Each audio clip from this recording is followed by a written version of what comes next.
გამარჯობათ მეგობრებო, მინდა ორივე სიტყვით შევეხო ისრაელ-ირანის მიმდინარე შორის პროცესებს, ამ საკითხთან დაკავშირებით ბევრი ითქვა, მაგრამ ეს ცოტა სხვა კუთხით მინდა დაგანახოთ ეს სიტუაცია, როგორ შეიძლებოდა ესეთი დიდი ტერიტორიის მქონე, ესეთი დიდი კულტურის, ესეთი ამდენი ხალხის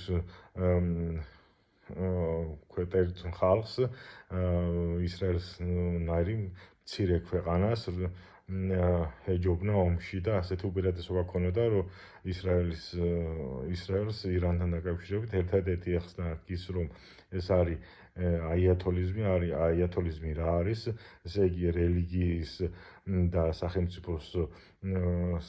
სახელმწიფოს უფლებების ერთმანეთში გადაახლართვა და რელიგიური ლიდერების გახდომა სახელმწიფო მმართველებად.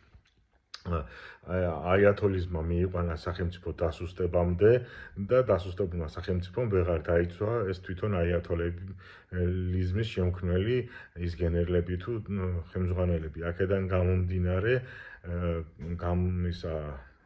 თუ დავაკვირდებით, მივხვდებით, რომ ეს სისტემა ანადგურებს პირველ რიგში სახელმწიფოს, მაგრამ სახელმწიფოსთან ერთად პირველ რიგში ანადგურებს ამ სისტემის, ამ ჭაობის, ამ ჯორღმულის შემქმნელებს პირველ რიგში. და რითი აჯობა ისრაელმა ასევე რითი აჯობა ისრაელმა ირანს იმ ტექნოლოგიებით, განათლებით, პატრიოტიზმით.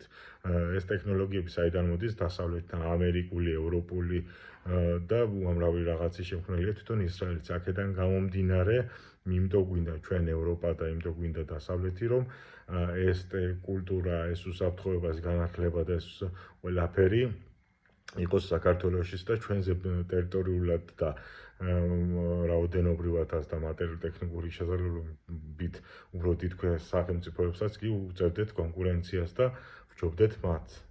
ამის ახსნა მინდოდა, კარგად ბრძანდებოდეთ, გამოვიწერეთ, დიდი ატივი.